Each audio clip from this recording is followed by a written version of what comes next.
दोस्तों, देवी संध्या के कारण ही समस्त पुरुष जाति को मिला यह श्राप। आइए इस प्राचीन कथा के माध्यम से जानते हैं देवी संध्या ने पुरुष जाति को श्राप क्यों दिया था। दोस्तों, एक समय की बात है। देवर्षि नारद भगवान शिव के दर्शन करने के उद्देश्य से कैलाश पर्वत पर जाते हैं। देवर्षि को देखकर भगवान शिव प्रसन्न होते हैं और कहते हैं, हे नारद, आज किस कारण से कैलाश पर तुम्हारा आगमन हुआ है? अवश्य ही प्रभु ने कोई लीला रची है जिसका भाग बनकर तुम यहां पर आए हो। नारद जी कहते हैं, हे भोलेनाथ, आप तो संसार के कण में वास करते हैं, भला आपसे कोई बात कैसे छिपी रह सकती है? हे प्रभु, मन में आपके दर्शन करने की इच्छा हुई सो चला आ गया। आज मेरे मन में एक शंका निर्माण हो गई है, उसी का समाधान करने के उद्देश्य से आपके पास आया हूं।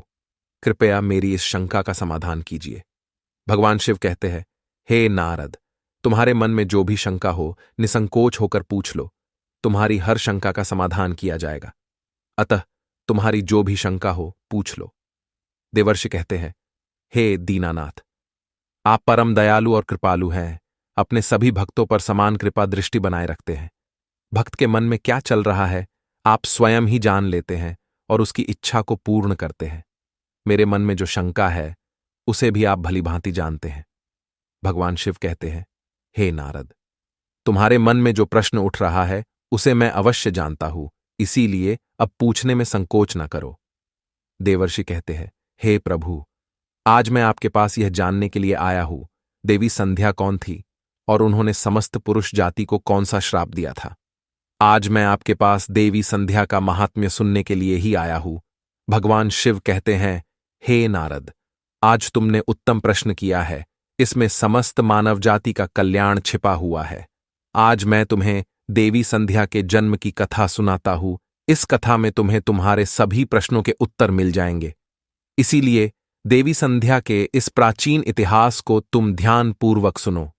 इसका श्रवण करने मात्र से ही कोटि कोटि पाप क्षण भर में जलकर भस्म हो जाते हैं। देवर्षि कहते हैं, हे प्रभु, मैं इस कथा को ध्यान से पूरा अवश्य सुनूंगा। कृपा करके आप मुझसे वह कथा कहिए। फिर भगवान शिव देवर्षि नारद को उस महान नारी संध्या की कथा सुनाना आरंभ करते हैं।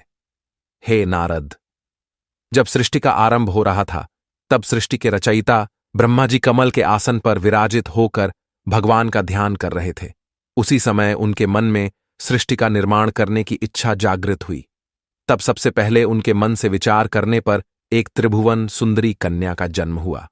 वह कन्या अत्यंत सुंदर और मनमोहिनी थी। मन से उत्पन्न होने के कारण वह ब्रह्मा की मानस कन्या हुई। ब्रह्मा जी उस समय ध्यान कर रहे थे और ध्यान करते समय वह कन्या उत्पन्न हुई, इसीलिए उसका नाम संध्या हुआ। जब ब्रह्मा जी ने उस अत्यंत सुंदर स्त्री की ओर देखा तो कुछ क्षणों के लिए ब्रह्मा जी का मन विचलित हो गया। उसका मनमोहक रूप देखकर ब्रह्म जी मोहित हो गए और उनके मन में कामभाव जागृत हुआ। ब्रह्मा जी की ऐसी कुपित दृष्टि पड़ते ही उस देवी का तेज नष्ट हो गया, जिससे वह देवी संध्या बहुत दुखी हो गई और उस स्थान को छोड़कर चली गई। हे नारद, ब्रह्मा जी के मन में किसी भी प्रकार का विकार उत्पन्न नहीं हो सकता, किंतु प्रभु की लीला तो देखिए। उन्होंने अपनी लीला दिखाने के लिए ब्रह्मा जी के मन में विकार डाल दिया। उसी विकार के कारण ब्रह्मा जी के मन में कुछ क्षणों के लिए काम का भाव उत्पन्न हो गया। प्रभु की ऐसी लीला रचने के पीछे समस्त मानव जाति का कल्याण छिपा हुआ था। इसीलिए अब तुम प्रभु की इस विचित्र लीला को ध्यान से सुनो। ब्रह्मा जी के ऐसे व्यवहार से देवी संध्या अत्यंत दुखी होकर चंद्रभाग पर्वत पर ध्यान करने के लिए चली गई। वहां जाकर उसके मन में इस बात की चिंता सताने लगी कि मैं तपस्या किसकी करूं, किस भगवान की आराधना करूं। इसी विचार से वह पृथ्वीलोक पर ब्रहलोहित नाम के सरोवर के पास चली गई और वहीं पर खड़ी हो गई। फिर महर्षि वशिष्ठ उसी स्थान से गुजर रहे थे तो उन्होंने देवी संध्या को सरोवर के पास खड़ा हुआ देखा। देवी संध्या को अकेले उस स्थान पर देखकर महर्षि वशिष्ठ उसके पास चले गए और पूछने लगे, भद्रे, तुम कौन हो? किसकी पुत्री हो? इस भयंकर वन में किस लिए घूम रही हो? यदि कोई गोपनीय बात ना हो तो अवश्य तुम्हारा उद्देश्य बताओ। तब देवी संध्या ने उनके साथ जो हुआ वह बताया और कहा, हे मुनिवर, इस पर्वत पर तपस्या करने के उद्देश्य से आई हूं। कृपया आप मुझे बताइए, मैं किसकी तपस्या करूं? मुझे अब इस दोष से कौन मुक्ति दिलाएगा तथा तपस्या कैसे करनी चाहिए? कृपया मुझे उपदेश देकर अनुग्रहित कीजिए। संध्या की बात सुनकर महर्षि वशिष्ठ कहने लगे, हे देवी, तुम भगवान नारायण की तपस्या करो। ओम नमो नारायणाय नमः इस महामंत्र का जाप करो। जब तक भगवान के दर्शन ना हो तब तक इस मंत्र का जाप करती रहो। स्वच्छ वस्त्र पहनकर उत्साह और प्रेम के साथ इस नियम का पालन करो। मौन धारण करते हुए भगवान के नाम का जाप करो। तुम्हारी भक्ति से प्रसन्न होकर भगवान विष्णु तुम्हें अवश्य दर्शन देंगे। इस प्रकार से महर्षि वशिष्ठ देवी संध्या को उपदेश देकर वहां से चले गए। देवी संध्या को अब तपस्या का मार्ग मिल गया। उसके हर्ष की सीमा न रही और वह बड़े आनंद के साथ श्री हरि की तपस्या में लग गई। वह महर्षि के बताए हुए नियमों का पालन सावधानी से करने लगी। इस प्रकार सभी नियमों का पालन करते हुए देवी संध्या ने 4 युगों तक अपनी तपस्या चालू रखी। उसका व्रत, तपस्या, भगवान के प्रति श्रद्धा को देखकर सभी देवताओं को बड़ा आश्चर्य हुआ। भगवान विष्णु भी देवी संध्या की तपस्या से अत्यंत प्रसन्न हुए और फिर वे मनोहर चतुर्भुज रूप धारण करके उसके सामने प्रकट हुए और देवी संध्या से कहने लगे, हे देवी, उठ जाओ, मैं तुम्हारी भक्ति से अत्यंत प्रसन्न हूं। भगवान विष्णु की मनोहर छवि देखकर देवी संध्या शीघ्रता से खड़ी हो गई। भगवान का वह रूप सैकड़ों सूर्यों के समान तेजवान दिखाई पड़ रहा था। भगवान के ऐसे रूप को देखकर देवी संध्या स्तब्ध हो गई। उसे समझ में नहीं आ रहा था कि वह क्या करे और क्या कहे। उसके मन में भगवान की स्तुति करने की अभिलाषा हुई, किंतु वह भगवान के उस रूप को देखकर कुछ भी बोल नहीं पा रही थी। फिर भगवान विष्णु ने देवी संध्या की मनोदशा को जान लिए और उसे दिव्य ज्ञान, दिव्य दृष्टि तथा दिव्य वाणी प्रदान की। फिर देवी संध्या बड़े उत्साह से भगवान विष्णु की स्तुति करने लगी। उसके एक एक वाक्य में उसकी भक्ति और समर्पण दिखाई पड़ रहा था। तपस्या के कारण संध्या का शरीर अत्यंत क्षीण और कमजोर हो गया था। तब भगवान ने अपनी अमृतमयी दृष्टि डालकर उसके शरीर को हृष्टपुष्ट बना दिया और मधुर वचन में उससे कहने लगे, भद्रे, तुम्हारी तपस्या से मैं अत्यंत प्रसन्न हूं। तुम अपनी इच्छा के अनुसार वर मांग लो। फिर देवी संध्या ने कहा, हे प्रभु, यदि आप मुझ पर प्रसन्न हैं, मुझे वरदान देकर अनुग्रहित करना चाहते हैं, मैं पहला वर यह मांगती हूँ कि संसार में जितने भी प्राणी हैं, पैदा होते ही उनके मन में काम का विकार उत्पन्न ना हो। दूसरा वर मैं यह मांगती हूँ कि मेरा पतिव्रता धर्म कभी खंडित ना हो। और तीसरा वरदान मुझे यह दीजिए कि अपने पति के अलावा किसी अन्य पुरुष के प्रति मेरे मन में आसक्ति ना हो।